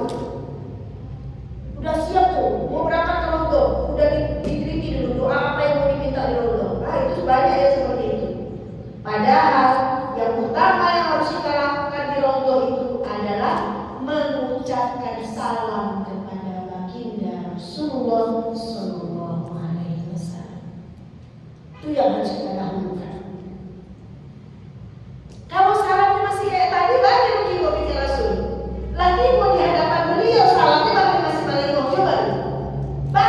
loh. Betapa sakitnya di sini, kata Rasulullah. Umatku kok seperti ini, kata Rasulullah. Salamnya aja menengok, tidak menyambungkan hatinya dengan baginda Rasulullah SAW. Kira-kira yakin gak ibu dengan yang ibu katakan ini? Yakin gak Pak? Jangan sampai nanti pergi umroh, bapak dan ibu itu dengan Rasulullah jaraknya mungkin tinggal beberapa langkah, Bu. Ya kan? Di sebelah waktu itu adalah makam Rasulullah, di mana jasadnya nih ditempatkan. Udah begitu dekat dengan Rasulullah, tapi salamnya masih melengok. Paham gak ibu nih? Salam sampai melengok itu belum ada sambungan rasa, tanpa ada mahabbah, tanpa ada keterikatan diri dan hati kita kepada baginda Rasulullah SAW. Ya, Rasulullah berkata kepada sahabatnya bernama Abu Hurairah. Apa kata Rasulullah? Setiap umatku, ya, ini sampai akhir zaman ini, setiap umatku yang mengucapkan salam kepadamu, maka Allah kembalikan ruhku untuk menjawab salam umatku. Itulah yang dikatakan bahwa Rasulullah tidak mati, karena Rasulullah selalu menjawab salam. Apakah berhenti orang sholat di dunia ini? Semua dijawab oleh Rasulullah, sehingga kita mengatakan Rasulullah itu tidak mati, karena selalu dikembalikan ruhnya untuk menjawab salam dari setiap umatnya. Setiap umat itu dijawab. Nah, apa rahasia yang terkandung dari jawaban salam Rasul? Apa yang akan kita dapatkan ketika kita mendapatkan jawaban salam dari Rasul? Jadi Rasul kan janji, setiap umatku yang mengucapkan salam padaku, maka Allah kembalikan ruhku untuk menjawab salam umatku. Sekarang apa jawaban salam? Coba, boleh salam kalau dijawab. Assalamualaikum warahmatullahi wabarakatuh. Apa jawabannya? Waalaikumsalam warahmatullahi wabarakatuh. Nah, ini sedikit apa ya? Kalau menjawab salam jangan dengan waalaikumsalam. Jadi pakai waalaikumsalam. Ya, ibu-ibu ya, kalau menjawab salam jangan dengan waalaikumsalam, tapi waalaikumsalam warahmatullahi wabarakatuh. Kalau disambung warahmatullahi wabarakatuh. Kalau disambung, ya. Apa makna dari kalimat itu? Ketika kita ucapkan Assalamualaikum ayyuhan nabi warahmatullahi wabarakatuh, bahwa itu juga kepada Rasulullah. Barusan pun tidak dengar dirinya, tidak nampak beliau. Apa kata Rasulullah? Waalaikumsalam warahmatullahi wabarakatuh. Disebutnya nama kita. Apa yang terjadi dari jawaban salam Rasulullah? Doa itu dapat doa. Barusan dapat doa. Siapa yang mendoakan? Rasul. Apa jawaban salam? Waalaikumsalam. Kamu akan Allah memberikan keselamatan. Kita hidup dalam selamat. Allah akan memberikan kamu rahmat, dan Allah akan berkahi hidupmu. 3. Apa yang kita dapatkan dari jawaban salam Rasul? 3 hal. 1, keselamatan. Waalaikumsalam, artinya selamat. Warahmatullah, rahmat. Allah akan berikan kau rahmat. 3, berkah. Hidupmu akan Allah berkahi. Tapi selama ini ibu, bapak masih salam sambil melengok. Belum merasakan bahwa ketika kita berakhirnya ucapan itu, kita sedang didoakan oleh doa manusia yang tak pernah akan ditolak doanya oleh Allah. Ya, yang dia. Jadi ketika tahiyat, ketika kalimat itu ada, hubungkan hati kita kepada Rasul. Jadi sholat itu ketika kita menghubungkan hati kita kepada Allah dan menghubungkan hati kita kepada Rasulullah SAW. Bu Ayu maaf ya, sangat yakin sekali bahwa setiap salam itu Bu Ayu sudah mendoakan. Itu rutin ini pagi, jarang yang lupa. kendala yang kalau buka. Kalau di rumah itu pagi, nggak buka pintu, yang buka pintu apa biasanya kalian di masjid? Yang pertama Bu Ayu buka pagi itu jendela, ya karena kita nggak keluar, ya. Setiap buka jendela pagi, Bu Ayu itu salam sama Rasul, saking yakinnya. Karena apa? Bu Ayu berharap hari itu Rasulullah doakan diri sendiri, anak-anak dan rumah itu didoakan dengan 3 hal: diselamatkan, diberikan rahmat, dan diberkahi Allah. Saking yakinnya dengan perkataan Rasulullah kepada Abu Hurairah itu. Bu Ayu tadi datang dari Payakumbuh, turun dari mobil, punya niat untuk memberikan manasik. Langkah kaki turun dari mobil itu salam dulu sama Rasul. Apa yang Bu Ayu inginkan? Agar manasik ini dalam lindungan Allah, agar manasik ini Allah berikan rahmat, agar manasik ini Allah berikan berkah. Karena apa? Bu Ayu minta doa dari Rasul. Sering pergi ke Yanti ya, kalau ke mana sering kita ke Pasaman. Pasaman, Bu Ayu mau masuk gerbang Pasaman itu, Bu Ayu salam sama Rasul. Assalamualaikum ya Rasulullah, Assalamualaikum ya Habibullah, Assalamualaikum ya Rasulullah. Kenapa yakin sekali? Setiap kita ucapkan kita didoakan oleh Rasulullah SAW. Kita mau sesuatu, tidak usah minta doa ke siapa-siapa, banyak-banyak ucapkan salam. Rasulullah doakan ini, ya Pak? Ya kan? Perbanyak mendapatkan doa dari Rasulullah dengan ucapan salam. Setidak-tidaknya 9 itu tak boleh korek. Setidak-tidaknya salam yang di waktu kita sholat tidak lagi salam dalam keadaan Malaikum awak dia istilahnya menoleh, tidak memandang Rasul. Kenapa ini harus dijelaskan? Agar nanti ketika di Raudhah, ibu itu merasakan benar-benar bertemu dengan Rasul, benar-benar sedang berhadapan dengan baginda Rasul. Nah, apa yang harus kita ucapkan? Apa kalimat salam kita ketika kita di Raudhah nanti? Ya, sama-sama.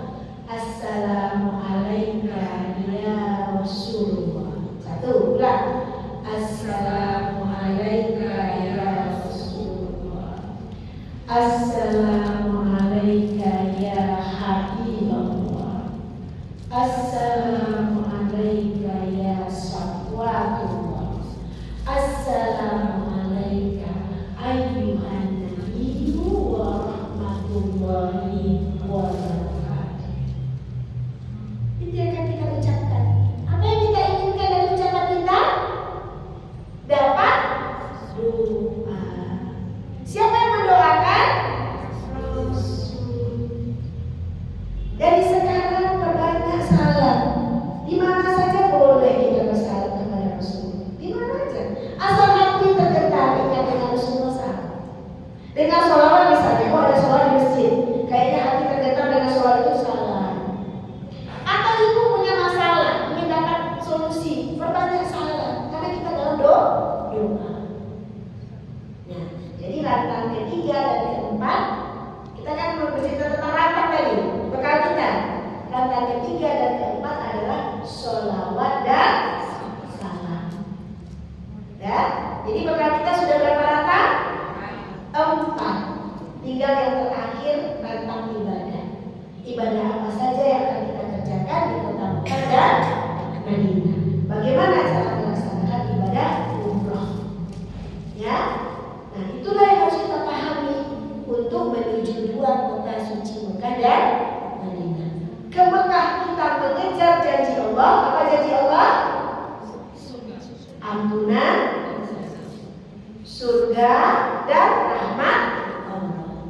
Ke Madinah kita mengejar janji Rasul, syafaat dan doa, agar kita selalu didoakan oleh baginda Rasulullah SAW. Nah, ini harus kita pahami dulu agar tujuan kita ke tanah suci Mekah dan Madinah benar-benar bisa kita pahami. Kalau kita pahami cara berbuat, cara bertingkah, cara berbicara, cara kita menghadapi sesuatu akan lebih baik sesuai dengan apa yang Allah inginkan dan Rasulullah inginkan. Makanya di pertemuan pertama, hal inilah yang harus Boy jelaskan terlebih dahulu. Sebelum kita masuk ke materi ibadah tadi. Bagaimana cara umroh, bagaimana cara sholat, bagaimana cara kita melakukan ziarah. Nanti kita jelaskan di kata ibadah. Ya. Sampai di sini kira-kira ada yang ibu atau bapak tanyakan? Ada yang ragu? Ada yang sudah paham kira-kira ibu? Sebentar Bu. Iya silakan. Mengenai salawat di waktu apa namanya itu tahiyat akhir. Iya. Kalau kita misalnya sholat duha, sholat tahajud itu kan misalnya kayak sholat duha 4 rakaat minimal. Nah itu kan 2 kali salawatnya. Itu kan udah berlebih dari 9 kali itu. Bagus bagus. Nah, apalagi kalau sholat tahajud misalnya ada 8 rakaat malam. Jadi istilahnya yang wajibnya 9. Iya. Yang wajibnya 9 pasti. Ya, yang lain itu adalah tambahan yang membuat pahala kita lebih bertambah. Kita semakin banyak didoakan oleh Rasulullah SAW. Jadi ingat ini bahwa rahasia dari perjalanan umrah ini untuk mendapatkan surga Allah. Jalannya dari mana? Dari ampunan. Dari mana lagi? Pahala dilipat gandakan.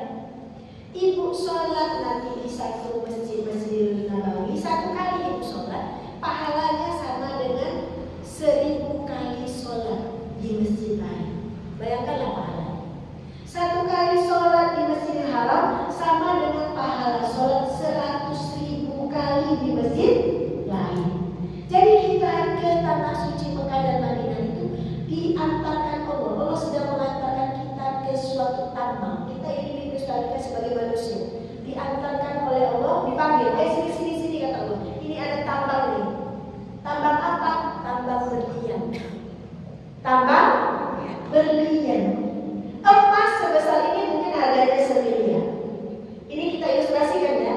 Tapi kalau berlian segini bisa 2-3 miliar. Begitulah yang Allah janjikan pahalanya. Ibaratnya orang yang dipanggil untuk pergi haji dan umroh ini, Allah gerakkan dia ke suatu tambang. Tambang apa itu? Tambang berlian. Tergantung ibu mengambilnya. Mau seberapa banyak ini diambil? Kira-kira paham gak ini? Ibu yang mau pergi umroh ini sedang dibawa oleh Allah ke sebuah tambang pahala yang nilainya berlian. Tergantung mau diambil gak berlian itu. Paham gak ibu dengan bapak kata ibu ini? Jadi jangan abaikan kesempatan kita untuk beribadah yang banyak karena nilainya berlian. Kecil yang kita kerjakan nilainya tinggi. Makanya jangan sia-siakan waktu ketika berada di kota suci Mekah dan Madinah. Habiskan waktu kita untuk Allah. Habiskan waktu kita untuk Rasul. Ibu sedang dikirim Allah ke sebuah tambang ibadah yang nilainya berlian. Ya, jadi apa? Ini akan terlihat nanti. Yang malas-malas di kota Mekah dan Madinah berarti dia sedang mengabaikan kesempatan untuk mendapatkan pahala yang nilainya berlian. Pahala itu bukan hanya dari sholat. Pahala itu bukan hanya dari zikir. Pahala itu bukan hanya dari Al-Quran. Banyak pahala yang lain juga nilainya berlian. Contohnya, ngambilkan makan orang yang sakit aja itu pahalanya besar ketika kita lakukan di tanah suci Mekah dan Madinah. Ada kawan sakit di kamar, awak bawa dia makan, itu juga pahalanya berlipat ganda. Jangan abaikan apapun yang bisa mengandung pahala. Kita tidak tahu, kita mabrur mungkin karena membawakan makanan teman yang sakit, bisa jadi mabrurnya di situ. Allah berikan ampunan di sana sehingga mabrur. Allah berikan kita ampunan gara-gara apa?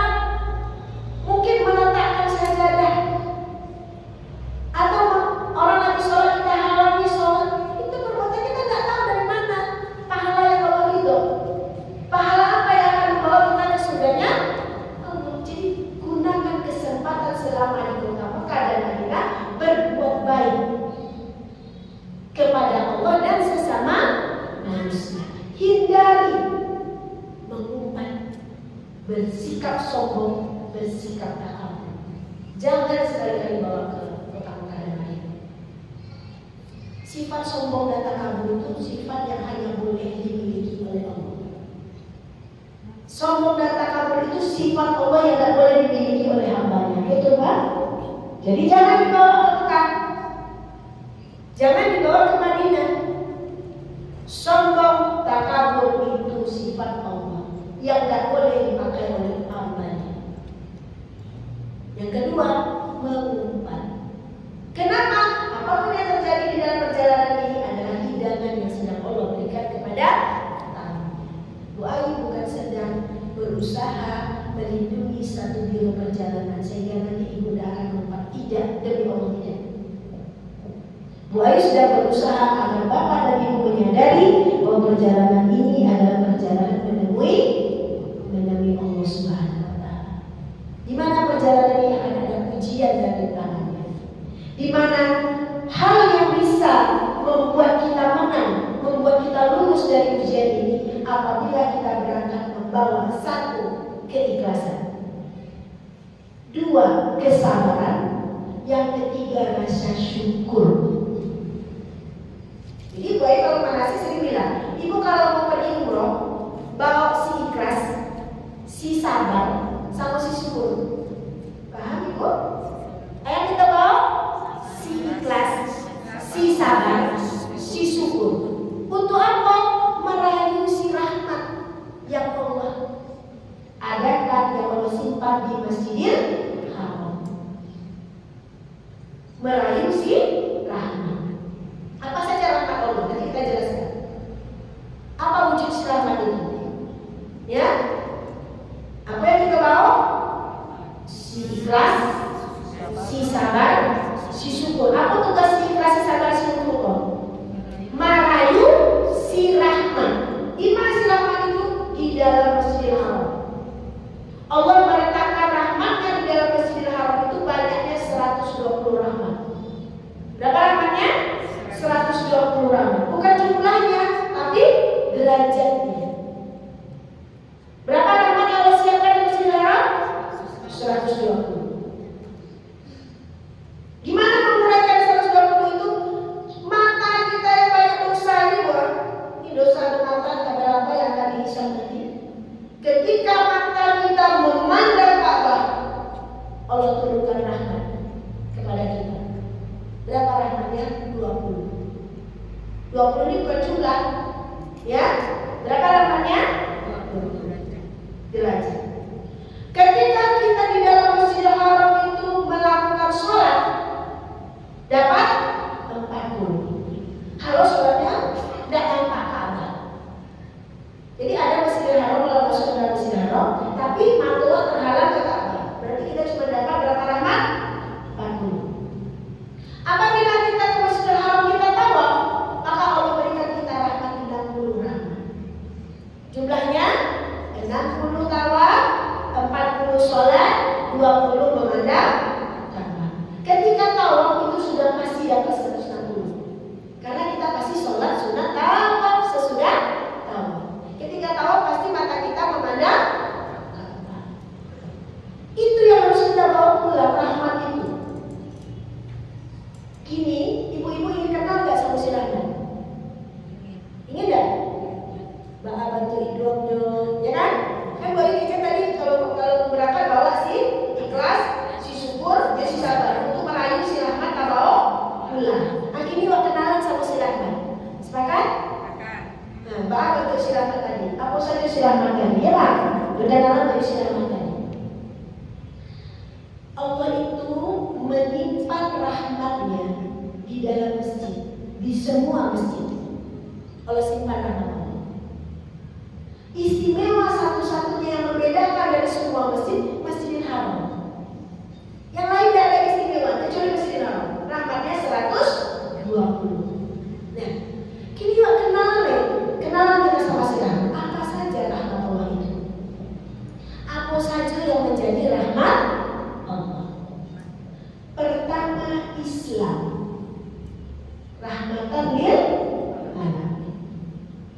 Rahmat Allah itu adalah Islam. Kalau kita Allah berikan rahmat Islam, Allah akan bantu kita, akan beri kita petunjuk untuk menjalankan agama ini dengan benar dan lurus. Bisa paham? Yang pertama apa? Islam.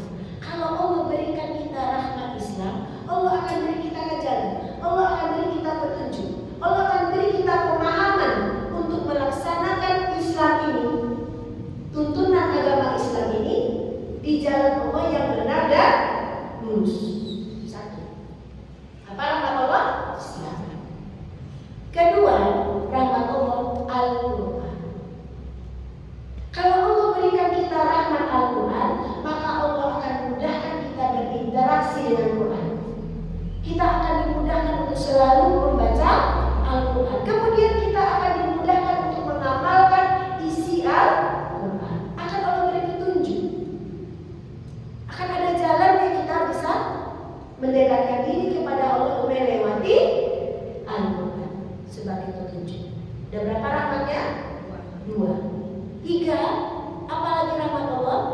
Nabi dan Rasul. Kalau Allah berikan kita rahmat dengan Nabi dan Rasul, maka hati kita itu akan tersambung kepada Rasul. Kita akan memiliki rasa cinta, rasa mahabbah, ada keterikatan hati kita kepada baginda Rasul Sallallahu Alaihi Wasallam. Sudah berapa? 3. Ya 10. 4. Dosa diampuni. Kalau kita Allah berikan kita rahmat, maka dosa-dosa kita Allah ampuni. Berapa lagi? 5 ya? 5. Doa dikabulkan. Jadi kalau ibu ingin berdoa, tempat berdoa yang terbaik di mana rahmat Allah itu dalam bentuk doa yang dikabulkan, pergi ke masjid. Berdoa di dalam masjid. Karena di dalam masjid ada rahmat yang Allah simpan untuk hamba yang menginginkan. Banyaklah berdoa di dalam masjid. Ya, sudah berapa tadi?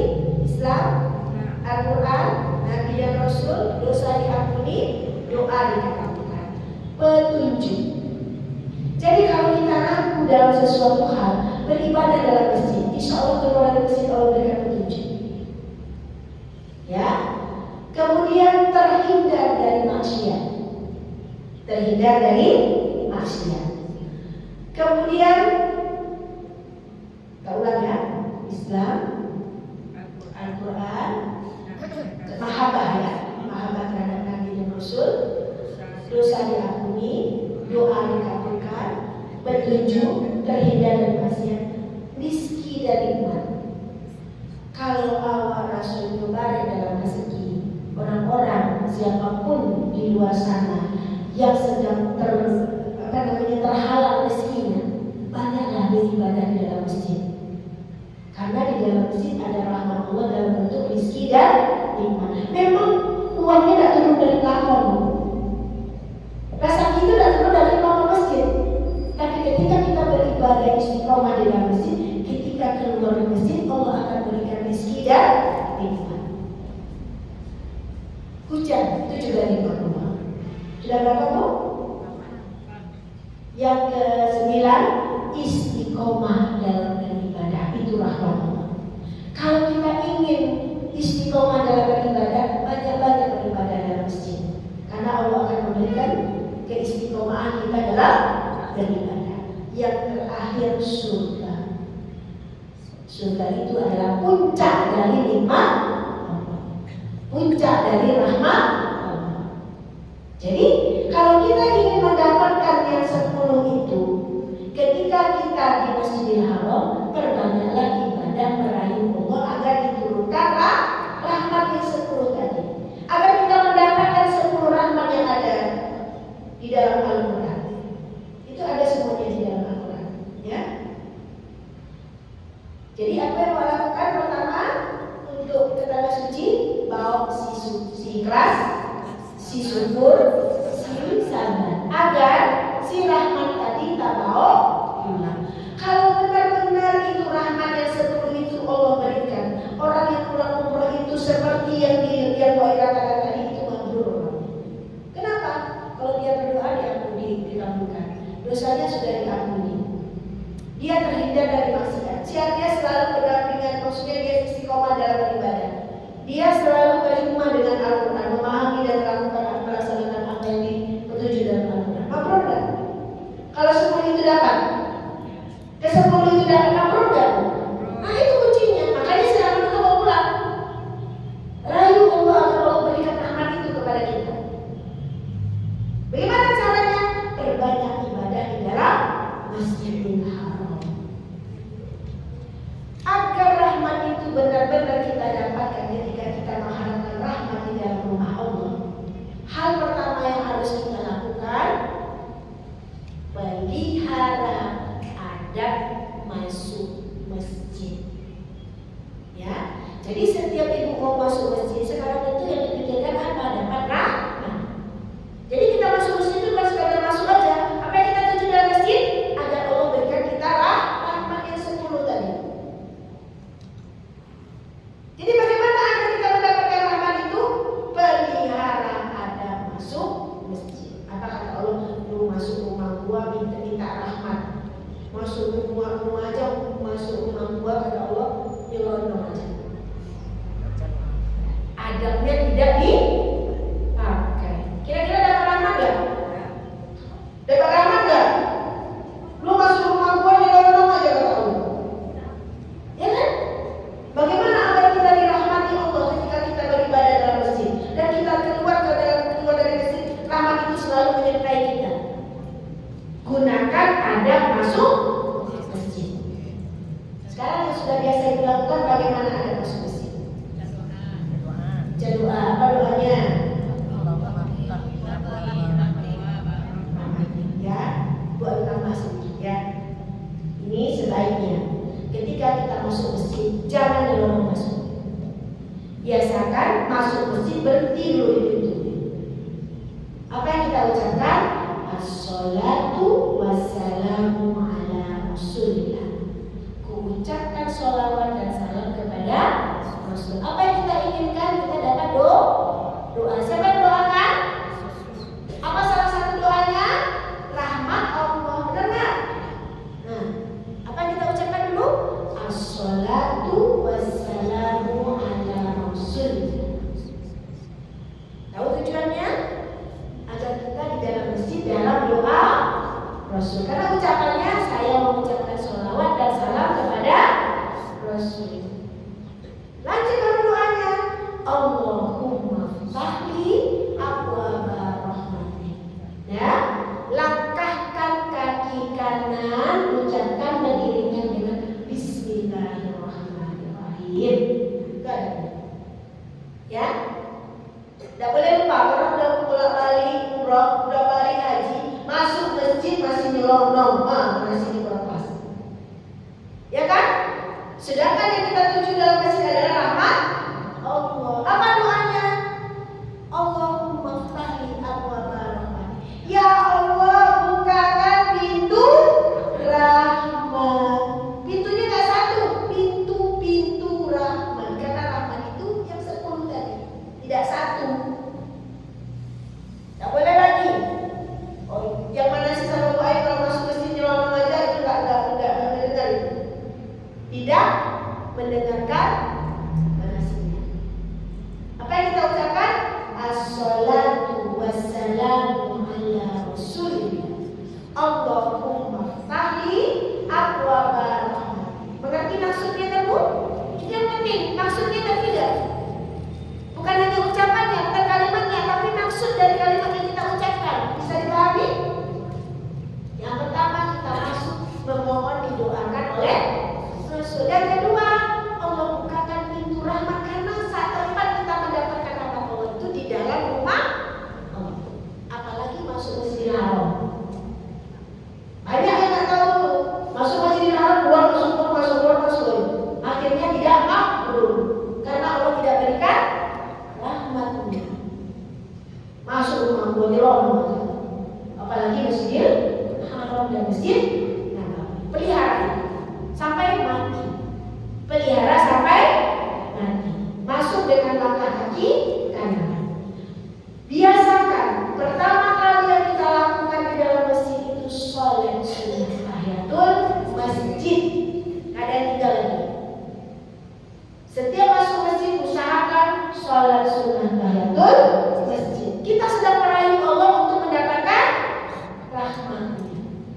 muliakan dulu tempatnya. Dengan cara apa? Sholat sunnah tahiyatul masjid. Kemudian sesudah selesai aktivitas kita di dalam masjid, keluar masjid jangan lama aja keluar. Baca doa keluar masjid. Apa doanya? Allahumma inni as'aluka min fadli. Baca apa? Ya. Kemudian langkahkan kaki kiri ketika keluar masjid. Itu adabnya. Masuk kanan, keluar kiri. Baik pernah lihat YouTube-nya Ustaz Adi Dayat, dia bilang ini di YouTube-nya. Kalau ingin melihat orang yang keluar masjid mendapatkan rahmat Allah, perhatikan langkah kakinya ketika keluar masjid. Kalau dia melangkahkan kakinya dengan langkah kaki kiri, itulah ciri-ciri orang yang telah diberikan rahmat ketika dia berada di dalam masjid. Agar kita selalu mendapatkan rahmat itu, biasakan dulu. Kita biasakan. Perhatikan masuk kanan, keluar kiri. Apalagi nanti di Masjidil Haram dan Masjid Nabawi, karena kita sedang merayu Allah dengan sisi syukur, sisi sabar dan sisi ikhlas tadi untuk mendapatkan rahmat Allah. Karena nanti di Masjidil Haram, ibu sholat gak seenak di sini, akan ada halang bintang, ya kan? Apa yang kita harapkan di sana 120 rahmat itu kita dapatkan. Dan setelah kita dapatkan, ketika keluar dari masjid, dia akan menyertai kita sepanjang hidup kita. Si rahmat itu akan menyertai kita. Itu maksudnya dibawa pulang. Dibawa pulang itu apa? Agar rahmat yang 10 tadi itu bisa kita lakukan sepanjang hidup kita. Kira-kira ibu bisa paham? Ya? Itu yang harus kita pahami dulu sebelum kita memahami ibadah. Caranya, ya. Jadi agar Allah berikan rahmat yang Allah simpan di Masjidil Haram yang ada 120 derajat tersebut, yang harus pertama kita perhatikan adalah adab masuk dan keluar masjid, karena itu rumah Allah. Adab pertama, apa ucapannya? As-salatu wassalamu ala rasulillah. Apa yang kita inginkan dari kalimat itu? Agar kita di dalam masjid dalam doa Rasul, Allahumma ftahli abwaaba rahmatik. Agar ketika kita di dalam masjid benar-benar Allah berikan rahmatnya. Dan ketika kita keluar masjid, rahmat itu kita bawa, ya, kita bawa dalam kehidupan kita sehari-hari, ya. Jadi besok kalau kita masuk masjid lagi, nanti boleh perhatikan loh ya, mana ini jamaah yang sudah paham dengan rahmat dan cara masuk masjid, oke? Dan ini bukan untuk hari ini, untuk seumur hidup sampai mati, dimanapun masjidnya, ya Bu ya, apapun bentuk masjidnya, sederhana itu untuk masjid, ya. Jadi diutamakan dalam masjid, ya, dalam status bangunan yang berbentuk, kan ada dua, ada musola, ada masjid. Jadi itu kelihatan. Ini akan dari sudah selesai, ya. Jadi pertemuan hari ini untuk meluruskan niat, meluruskan cara pandang, dan meluruskan tujuan. Ibu sepakat? Yang ibu sampaikan sekarang apa? Satu, meluruskan niat, meluruskan tujuan, dan meluruskan cara pandang. Baiklah, karena waktu asal sudah akan dekat. Udah azan ini? Udah azan? Ya. Gue tutup dengan mengucapkan mohon maaf ya. Ditutup dengan singkat. Wabillahi mohon maaf bila ada salah jaga. Mohon maaf kepada Allah. Mohon maaf ya Pak. Bapak ini ada yang lebih tua yang lebih satu. Mohon maaf. Kita tutup pertemuan ini dengan mengucapkan Alhamdulillahirabbil alamin. Wabillahi taufiq wal hidayah. Assalamualaikum warahmatullahi wabarakatuh. Mohon maaf ini kepepet azannya. Mohon maaf ya.